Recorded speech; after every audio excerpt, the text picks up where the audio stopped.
किसान भाइयों नमस्कार। कृषि समाचार में आप सभी का स्वागत है। मैं हूं खुशबू मुस्कान।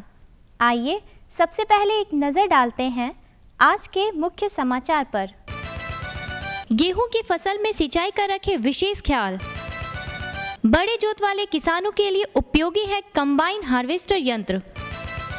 और मत्स्य पौन उत्पादन व्यवसाय कर सुरेंद्र सिंह बने सफल किसान। अभी गेहूं की फसल में ध्यान देने की विशेष ज़रूरत है। इसमें आप नमी की कमी न होने दें। जो रबी फसल जिसकी तैयारी हो रही है, जो गेहूं पक रहा है या गेहूं अब तैयार जिसमें दूध भर रहा है, तो आप देखें कि इसमें नमी की कमी इस समय नहीं हो। हल्की सिंचाई करें और तेज़ हवा जब हो तो सिंचाई नहीं करें, क्योंकि इस समय उसका गिरना भी बहुत ही नुकसानदेह हो सकता है।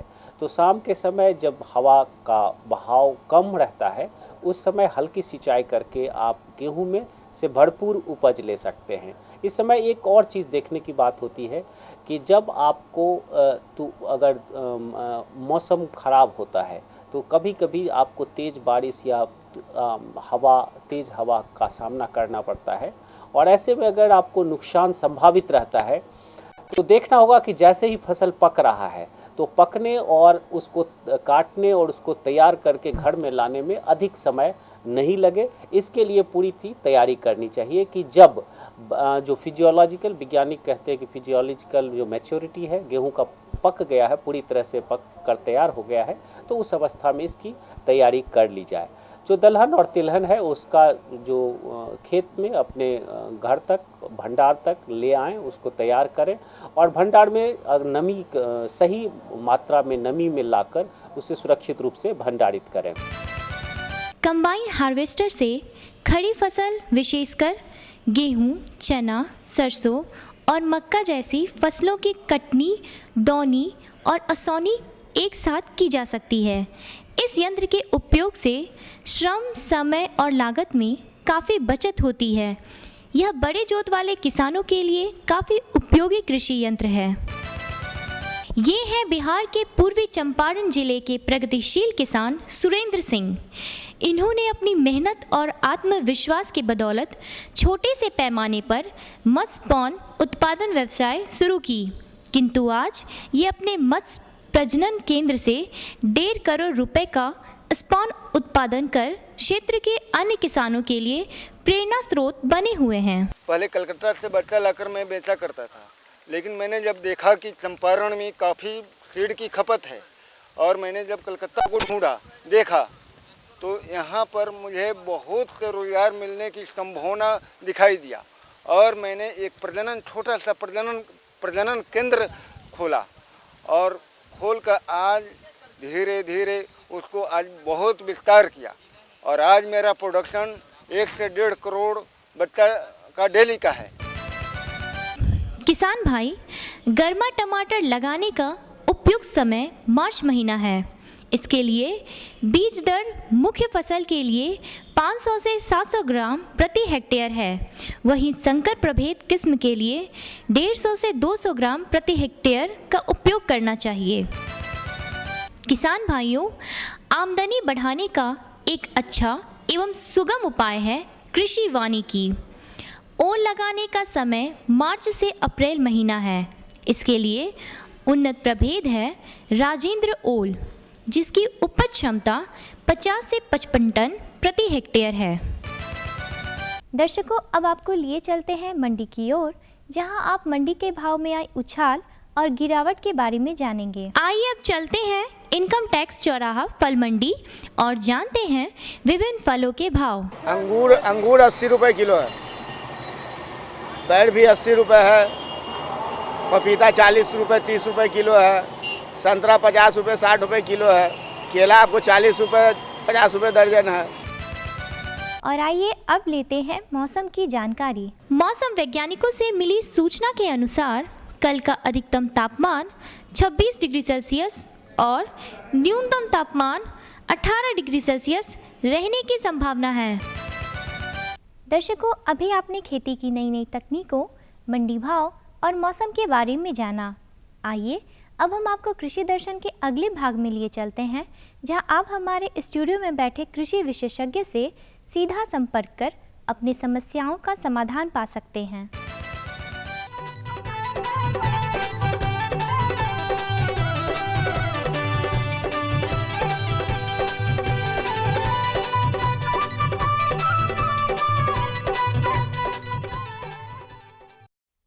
कृषि दर्शन कार्यक्रम देख रहे सभी दर्शकों को राकेश कुमार कश्यप का नमस्कार।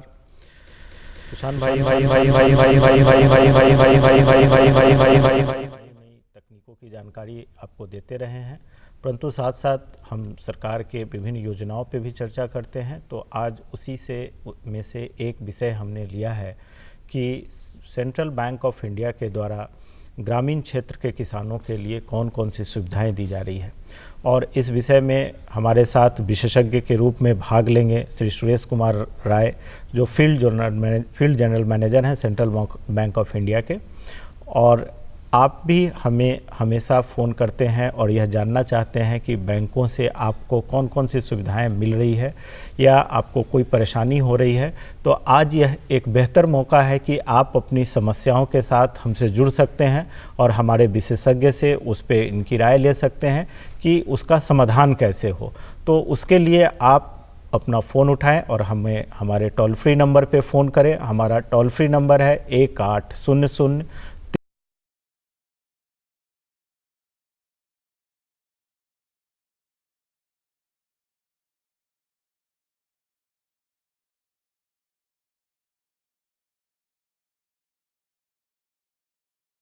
को कोई परेशानी हो रही है तो आप देर न करें और बस फ़ोन उठाएं और हमें अपने समस्याओं से अवगत कराएं। परंतु जब तक आपका फ़ोन आता है तब तक मैं सर से कुछ बातें कर लेता हूं कि सर सेंट्रल बैंक की बात हो रही है, तो सबसे पहले तो यह दर्शकों को जानने की ज़रूरत हो रही है कि सेंट्रल बैंक की बिहार में कितनी शाखाएँ हैं। देखिए कश्यप जी, सबसे पहले तो मैं भी किसान भाइयों को नमस्कार करना चाहता हूं कि मेरे सेंट्रल बैंक ऑफ इंडिया की तरफ से आप सबको बहुत बहुत मेरा नमस्कार।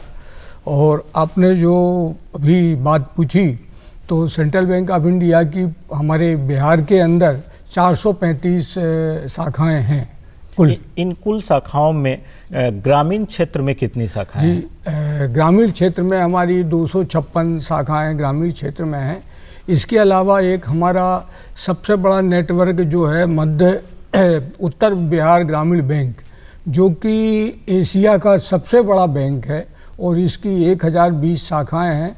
वह भी हमारे सेंट्रल बैंक के द्वारा प्रायोजित बैंक है, उसकी भी 1020 शाखाएं, और वो सारी शाखाएं पूरे ग्रामीण क्षेत्र में के अंदर ही हैं। तो एक तरीके से हम माने कि ग्रामीण क्षेत्र में सबसे बड़ा प्रतिनिधित्व तो आपके द्वारा किया जा रहा है। जी जी बिल्कुल, एक बात आपने बिल्कुल सही कही, इसमें सबसे ज़्यादा प्रतिनिधित्व हमारा है।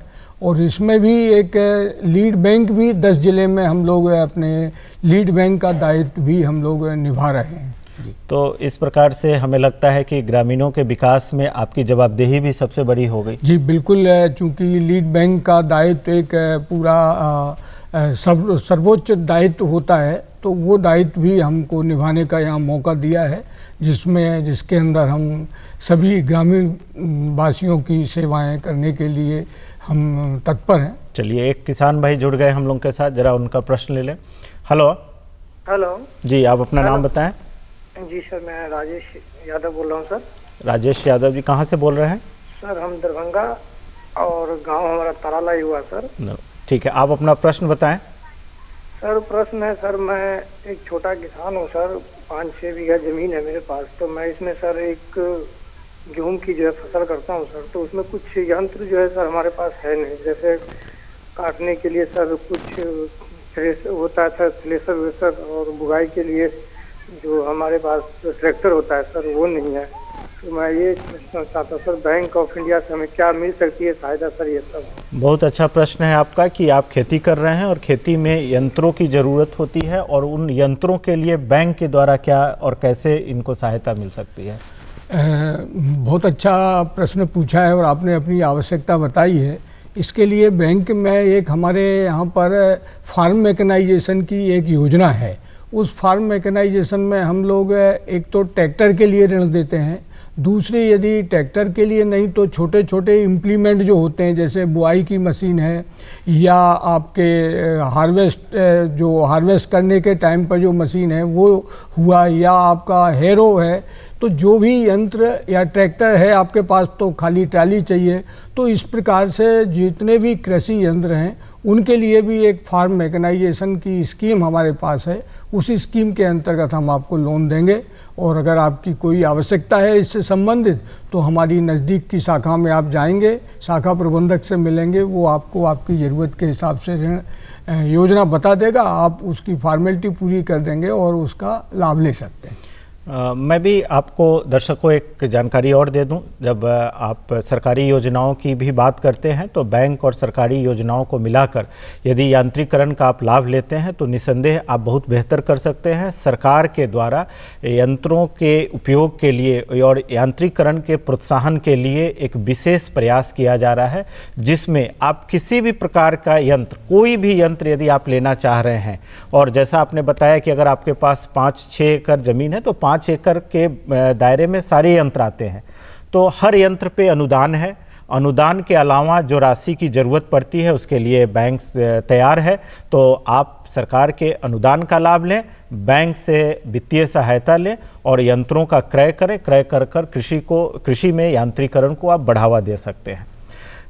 ये हुई यांत्रिकरण की बात। अभी दूसरे किसान भाई जब तक जुड़े तब तक एक प्रश्न जो अभी सबसे ज़्यादा हमारे बीच में आता है, ये जो जनधन योजना है जी, ये जनधन योजना में सर 2 तरह की बात हमारे दर्शक पूछते हैं कि एक तो समस्या है कि उनको लगता है जो पुराने खाता धारक हैं क्या वह भी जनधन योजना में से जुड़ सकते हैं या नए लोग ही जुड़ेंगे, या इसकी कोई आहारताएं हैं, कैसे इसको वो प्राप्त कर सकते हैं? नहीं, बहुत अच्छा प्रश्न पूछा, और ये भी हमारे बहुत से जो हमारे ग्रामवासी हैं उनको भी ये बहुत सी दुविधा है कि जनधन योजना जो हमारे प्रधानमंत्री जी ने प्रारंभ की है वो एक बहुत अच्छी योजना है, और उस योजना के अंतर्गत जो लोगों के खाते खोले हैं उसमें पहली तो जो आपने पूछा कि जो जिसका खाता पहले से ही बैंक में है क्या वो जनधन के लिए अलग से खाता खोलेगा, तो उसमें उसको जनधन योजना के लिए अलग से खाता खोलने की आवश्यकता नहीं है। वही खाते को वो जनधन योजना के अंतर्गत शाखा प्रबंधक को बताकर और वो जनधन योजना के अंतर्गत उसको कन्वर्ट करा सकते हैं। दूसरी केवल उसमें जनधन योजना के खाते में और जो सामान्य खाता है दोनों में अंतर केवल इतना ही है कि चूंकि सामान्य खाते में कोई भी व्यक्ति अपना 1 लाख, 2 लाख, 5 लाख, 10 लाख इतना पैसा जमा कर सकता है, निकाल सकते हैं, लेकिन चूंकि जनधन योजना एक गरीबों की योजना है और इस योजना के अंतर्गत एक निश्चित राशि है, तो 50,000 रुपये तक की राशि ही उसके अंतर्गत जमा कर सकते हैं और निकालने के लिए भी इसी प्रकार से वो राशि को निकाल सकते हैं। बाकी पुराने खाते जितने हैं यदि उनको जनधन योजना में बताना चाहें तो उसमें अलग से खाते खोलने के लिए आवश्यकता नहीं। ये 50,000 रुपया सर एक बार में है या पूरी सीमा है 50? नहीं, मतलब टोटल उसमें 50,000 से ज़्यादा पैसा जमा नहीं होना चाहिए, क्योंकि ये गरीबों के लिए है, तो गरीब के पास उतना पैसा भी नहीं होता है, ऐसा हम लोग मानते हैं, ऐसा मानते हैं। किसान भाइयों और दर्शकों, यह जो एक बहुत बड़ी आप बार बार हमसे पूछते हैं कि जनधन योजना और सामान्य खाता में क्या अंतर है, तो बहुत अच्छा जवाब हमारे विशेषज्ञ राय साहब के द्वारा दिया गया कि उस 50,000 रुपये तक के ही सीमा के अंतर्गत अगर किसी खाते में आप ट्रांजैक्शन करते हैं तो वह जनधन योजना के अंतर्गत आएगा। अभी वक्त हो चला है एक सूचनात्मक अंतराल का, इसके बाद हम आपको एक और विशेष जानकारी देंगे जो रुपे कार्ड से संबंधित होगा, तो आप कार्यक्रम देखते रहिए। इस सूचनात्मक अंतराल के बाद तुरंत हाजिर होते हैं।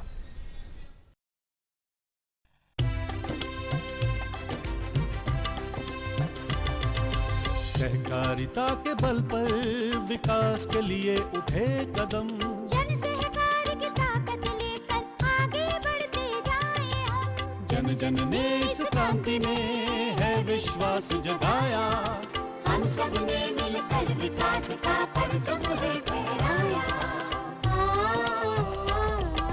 सहकारिता है अपने विकास की पहचान, नए दौर में सहकारिता ही भारत का अभिमान। कृषि मंत्री मंत्रालय भारत सरकार द्वारा जनहित में जारी। ये लो और बताओ। बस। अरे ये क्या भैया जी, बस इतनी सी रासायनिक खाद? किसानी छोड़ रहे हो क्या? किसानी नहीं, नादानी छोड़ रहे हैं। मिट्टी की जांच कराई है। अब तो लालाजी जितनी जरूरत है उतने ही उर्वरक खेत में डालेंगे। हाँ, किसान भाई आज ही अपने जिले की नजदीकी भूमि परीक्षण प्रयोगशाला में मिट्टी की जांच जरूर करवाएं और मिट्टी में पोषक तत्व, नमी व पौधे के विकास को देखते हुए केवल जरूरत के अनुसार ही पोषक तत्व डालें। और हाँ, मिट्टी में गंधक, जस्ता, बोरोन जैसे सूक्ष्म पोषक तत्वों का पता लगाना भी न भूलें। उर्वरक और जैविक खाद के सही उपयोग से भूमि का उपजाऊपन बनाए रखें, उत्पादकता बढ़ाएं, खर्चा घटाएं और बहुमूल्य विदेशी मुद्रा बचाने में भी सहयोग दें। और हाँ, धीमी गति से नाइट्रोजन उपलब्ध कराने वाले उर्वरकों जैसे नीम लेपित यूरिया को प्राथमिकता दें और यूरिया का पत्तों पर छिड़काव करें। अरे वाह, तू तो सचमुच समझदार हो गया रे। अधिक जानकारी के लिए संपर्क करें जिला कृषि अधिकारी या किसान कॉल सेंटर। दर्शकों, हम लोग चर्चा कर रहे हैं कि ग्रामीण क्षेत्र में सेंट्रल बैंक ऑफ इंडिया के द्वारा क्या क्या सुविधाएं दी जा रही है, और जिसमें एक महत्वपूर्ण बात जो आपके जानकारी में अभी हमारे विशेषज्ञ के द्वारा दी गई कि जनधन योजना और सामान्य खाता में क्या अंतर है। जो प्रश्न बार बार आप पूछते हैं या कई लोग पूछते हैं कि अगर सामान्य खाता है तो उसको जनधन में परिवर्तित कराए तो क्या होगा, और जनधन में अगर खाता खोलते हैं तो वो सामान्य खाता से कैसे अलग होगा। मुख्य बात है कि उसकी जो सीमा है वो 50,000 रुपये के अंदर तक का जो अगर आप ट्रांजैक्शन करते हैं तब वो जनधन के अंतर्गत आएगा। लेकिन एक और प्रश्न सर इसमें जुड़ा हुआ है, एक रुपए कार्ड की भी चर्चा हुई जी। और बहुत सारे लोग पूछते हैं कार्ड कैसे मिलेगा, लें कि ना लें, ले तो क्या होगा। ये बहुत असमंजस की स्थिति है जी। तो ये क्या है कार्ड का? एक ऐसा है कि ये जनधन योजना का जो शुरुआत हुई है तो उसमें हमारे प्रधानमंत्री जी ने यही क्लियर कहा है कि इस योजना में यदि 1 लाख रुपए तक का दुर्घटना बीमा इसमें मिलेगा। यदि किसी हितग्राही ने अपना खाता खोला और उनकी कोई दुर्घटना में मृत्यु हो जाती है तो उनके परिवार वालों के लिए 1 लाख रुपए तक का पैसा मिलेगा। लेकिन वो 1 लाख कैसे मिलेगा, उसके लिए उन्होंने एक रुपए कार्ड चलाया है कि वो रुपए कार्ड उनको जनधन योजना वालों को रुपए कार्ड लेना जरूरी होगा। क्योंकि यदि उस रुपए कार्ड को नहीं लिया, अभी बहुत सी जो अभी आपने बताया कि लोगों को बहुत सा विश्वास नहीं है कि हमने कार्ड ले लिया, रुपए कार्ड ले लिया और कहीं गिर गया, गुम गया, किसी ने उठा लिया, किसी ने दुरुपयोग कर लिया, तो ये बात है तो दिक्कत है। लेकिन ये सावधानी किसान भाइयों को या ग्रामवासियों को ये सावधानी रखना पड़ेगी। और उसमें वो रुपए कार्ड यदि ले लिया तो तभी उसका ये फ़ायदा होगा। और उसमें रुपए कार्ड के साथ में डेबिट रुपए कार्ड है, उसके साथ में एक पिन भी मिलेगी। तो वो पिन को भी वो सभी हमारे ग्राहक बंधु है वो उसको संभाल कर रखेंगे और उसका जो फ़ायदा तभी हो पाएगा जबकि वो जो रुपए कार्ड है उसको 45 दिन के अंदर वो उसको एक्टिवेट ज़रूर कराएं कि 45 दिन के अंदर उस रुपए कार्ड का उपयोग होना ज़रूरी है। अगर उपयोग नहीं किया है तो फिर वो 1 लाख रुपए का दुर्घटना बीमा जो है वो फिर परिवार वालों को मिलने में उसमें परेशानी आएगी। तो यही उसकी एक समस्या है या मेन शर्त है कि वो एक्टिवेट भी 45 दिन के अंदर होना चाहिए। एक और सर, जैसे कि जब इसमें जनधन में हम कह रहे हैं कि उन गरीबों की भी खाता खोलेंगे जिनकी खाता बैलेंस 0 रुपये होगी जी जी। अब दूसरी तरफ आप कह रहे हैं 45 दिन पे तो इनको एक्टिवेट करना है जी। और इस रुपए कार्ड को उस बीमा से जोड़ने के लिए क्या कोई ट्रांजैक्शन भी करना है? जी बिल्कुल सही बात पूछी आपने कि अभी तो उन्होंने 0 बैलेंस से खाता खोला है, लेकिन उसमें ये रुपए कार्ड के लिए 45 दिन के अंदर ट्रांजैक्शन करना ज़रूरी है। तो सभी ग्राहकों से अनुरोध है कि वो उसमें कुछ ना कुछ राशि जमा करें और जमा करें निकालें, जमा करें निकालें, इस प्रकार से उसका ट्रांजैक्शन करें। तो एक तो हुआ ये ट्रांजैक्शन, सही ट्रांजैक्शन। लेकिन यदि शून्य बैलेंस है और रुपए कार्ड ले लिया तो कम से कम वो कहीं पर एटीएम में जाकर, जो भी एटीएम है उसमें जाकर यदि वो बैलेंस देख भी लेंगे तो भी मान लिया जाएगा कि हाँ उन्होंने इसका ट्रांजैक्शन कर लिया, ये एक्टिवेट हो गया। ये उसमें एक जो है। वो तीसरा एक जो फायदा, किसान भाई जुड़ गए हैं, जरा सर आपको रोकने के लिए क्षमा चाहेंगे, एक प्रश्न ले लेते हैं। Hello hello hello. हाँ सर, हेलो। हाँ, आप अपना नाम बताएं। मेरा नाम करण कुमार है सर। कहाँ से बोल रहे हैं? सर मैं पटना से बोल रहा हूँ। पटना से बोल रहे हैं, आप अपना प्रश्न बताएं। सर मैं मछली पालन के बारे में पूछना चाहता था कि इससे मैं सेंट्रल बैंक से क्या मिल सकता है हमको? मछली पालन करना चाहते हैं, कितने क्षेत्र में आप करना चाहते हैं? बस यही 3-4 कट्ठा है सर। 3-4 कट्ठे में आप मछली पालन करना चाहते हैं, उसके लिए आपके बैंक से क्या सहायता मिल सकती है? देखिए, मछली पालन की योजना भी सेंट्रल बैंक में भी है और सभी बैंक में है। इसके लिए जो राज्य सरकार ने अपना अपना क्षेत्र एक बांट दिया है और बैंक भी एक निर्धारित कर दी है। पहले हमारे यहाँ पर जो सब्सिडी भी इसमें है, तो इसके लिए पहले उन्होंने IDBI बैंक को चुना था, लेकिन अभी बीच में संशोधन उसमें हो गया है और अभी सभी बैंकों को अपने अपने कार्य क्षेत्र में ये सुविधा उपलब्ध कराई है। और मछली पालन की योजना का जो स्कीम है वो सेंट्रल बैंक में भी है, दूसरी बैंक में भी है। और इसकी जो भी फिशरीज डिपार्टमेंट से अगर आप अपना प्रपोज़ल बनवा कर और बैंक में भेजेंगे तो बैंक जो है उसको अपना स्क्रूटनी करके और आपको सुविधा प्रदान करेगी। आप हमारी कोई भी सेंट्रल बैंक की नज़दीकी शाखा में जाएं, जिस जगह में आपका वो लगाना चाहते हैं, जहां के आप रहने वाले हैं, उसके आसपास की जो भी सेवा क्षेत्र में जो बैंक आती है उसमें जाएंगे तो वो वहां से आपको ये सुविधा प्रदान हो जाएगी। किसान भाइयों, वक्त हो चला है सूचनात्मक अंतराल का, परंतु मैं आपको बता दूं अभी रुपे कार्ड से संबंधित एक और जानकारी शेष है जो इस अंतराल के बाद हम आपको देंगे, इसलिए हम तुरंत लौटते हैं। कार्यक्रम देखते रहिए।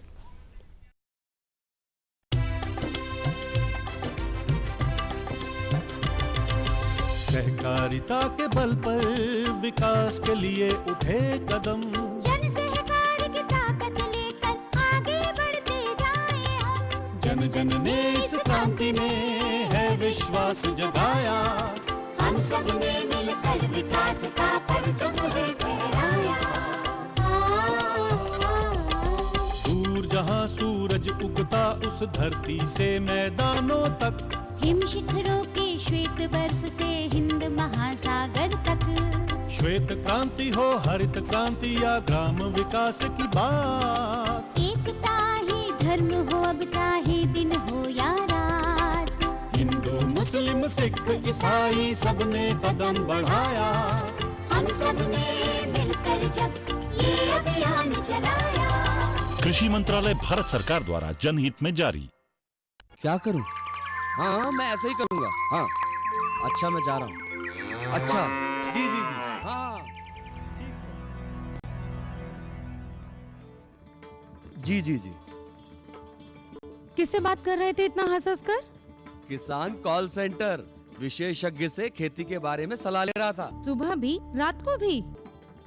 किसान कॉल सेंटर सुबह 6 बजे से रात को 10 बजे तक खुलता है। रविवार को भी? हाँ भाई, साल के 365 दिन खुलता है। और इतना फोन का बिल कौन भरेगा? अरे किसान कॉल सेंटर की सेवा मुफ्त है। पर तुम ये सब क्यों पूछ रही हो? मैं तो कुछ और ही समझी थी। किसान भाई, कृषि संबंधी समस्याओं का अपनी भाषा में तुरंत समाधान पाने के लिए पूरे भारत में किसी भी फोन से राष्ट्रीय हेल्पलाइन नंबर 1800-1801-551 पर संपर्क करें। किसानों का दोस्त किसान कॉल सेंटर। हम लोग चर्चा कर रहे हैं कि ग्रामीण क्षेत्र में के किसानों को बैंकों से क्या क्या सुविधा मिल सकती है या मिल रही है।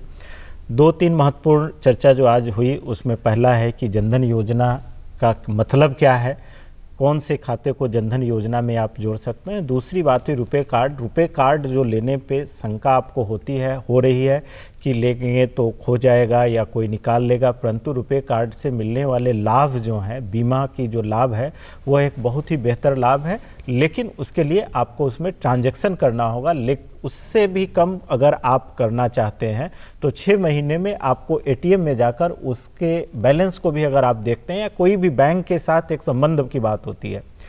इसके अलावा सर ये 2-3 बड़ी महत्वपूर्ण बातें हुई जो कि शायद आज दर्शकों को भी स्पष्ट हो रहा होगा। एक चर्चा हुई कि सर इसमें जो खाते खुलेंगे उनको ओवरड्राफ्ट की भी सुविधा मिलेगी, ये कैसे मिलेगी सर? ये भी बहुत अच्छा सवाल आपने पूछा। तो इसमें ये है कि जो व्यक्ति खाते खोल रहे हैं जिसके, उनका अगर 6 महीने तक संतोषजनक उसमें परिचालन होगा, यदि वो उसमें जमा करेंगे निकालेंगे, जमा करेंगे निकालेंगे, इस प्रकार से यदि 6 महीने तक उसका संतोषजनक संचालन होगा तो उनको 5,000 रुपये का उसमें ओवरड्राफ्ट भी बैंक के द्वारा दिया जाएगा। ये एक तरह से ऋण के रूप में होगा कि ये 5,000 बैलेंस भले ही नहीं है उनका, लेकिन उनको 5,000 रुपये का ओवरड्राफ्ट उसमें दे दिया जाएगा, जिसको कि वो जब भी उनके पास होते जाएगा पैसा वो दे सकते हैं, लेकिन अपनी ज़रूरत को, उस समय की ज़रूरत को वो पूरा कर सकते हैं, चाहे वो किसी भी काम के लिए ज़रूरत पड़ जाए। तो ये उसमें एक 5,000 रुपये का अभी फ़िलहाल में ओवरड्राफ्ट की सुविधा प्रदान की है। उसके बाद में फिर इसमें और सुधार होते रहेंगे, लेकिन अभी वर्तमान में ये 5,000 रुपये का ओवरड्राफ्ट। एक किसान भाई और जुड़ गए हैं, जरा उनका प्रश्न लेते हैं। हेलो, इसमें शाखा खोलने से ग्रामीणों को बहुत लाभ मिलेगा जी। क्या आप अपना प्रश्न दोहराएं? ग्रामीणों के विकास के, ग्रामीण किसानों के विकास की बात हो रही है सेंट्रल बैंक ऑफ इंडिया से। हमारी इच्छा है कि एक इसकी शाखा डुमरिया ब्लॉक में, गया डिस्ट्रिक्ट के डुमरिया ब्लॉक में खोला जाए, बहुत लाभ जनता को होगी, किसानों को। चलिए, आपका सुझाव है कि गया के डुमरिया में एक शाखा खोली जाए, तो शाखा कैसे खुलती है इसको थोड़ा सा बता दें। नहीं, चलिए, आपने बहुत अच्छी बात करी। और शाखा खोलने के लिए तो हमारे बिहार के अंदर अगर हम देखा जाए तो हमारी और दूसरे राज्यों की तुलना में बैंकों में हमारी बहुत आवश्यकता है अभी ग्रामीण क्षेत्र में बैंक खोलने के लिए। तो इसमें हम लोग जो आवश्यकता है उसमें वहाँ का सर्वे करा सकते हैं, बैंक सर्वे करा लेगी। आपकी जो शाखा है जो जहाँ बता रहे हैं वहाँ पर हम सर्वे करा लेंगे। यदि वो वायबल बैंक यही देखती है कि वो वायबल है कि नहीं, वहाँ पर अगर हमने शाखा खोली तो हमको बराबर उतना वहाँ से कारोबार मिल जाएगा कि नहीं मिलेगा। तो वो चीज़ देखकर अगर वो वायबिलिटी निकलती है तो हम शाखा खोल लेंगे। अगर वायबिलिटी नहीं निकलती है तो अभी ये जो एक VLE के माध्यम से, क्योंकि सभी बैंक में एक सब सर्विस एरिया का कॉन्सेप्ट है और वहाँ पर ये छोटी शाखा जो अल्ट्रा स्मॉल ब्रांच के रूप में या VLE सेंटर के रूप में हम वहाँ पर ये कर रहे हैं, जो वसुधा केंद्र जैसा काम करेगा। और उसमें ये सब सुविधाएं पहले हम देते रहेंगे। जब वही शाखा में बिजनेस बढ़ जाएगा तो उसको एक बड़ी बैंक की शाखा के रूप में उसको परिवर्तित कर। चलिए, बहुत अच्छा सर, समय के हम लोग बहुत करीब हैं। और दर्शकों, आज जो एक महत्वपूर्ण चर्चा का जो रहा कि आप जनधन योजना का लाभ कैसे लेंगे, उसमें मिलने वाली बहुत सारी बातें की।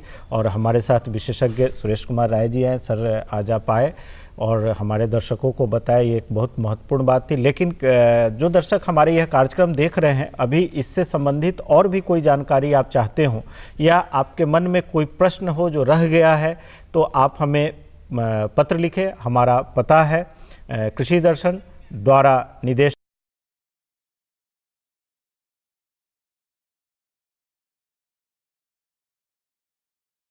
बैंक से संबंधित या कृषि से जुड़ी, ग्रामीण अर्थव्यवस्था से जुड़ी किसी भी प्रकार के विषय पे हम उस वार्ता को आपके लिए लेकर आएंगे।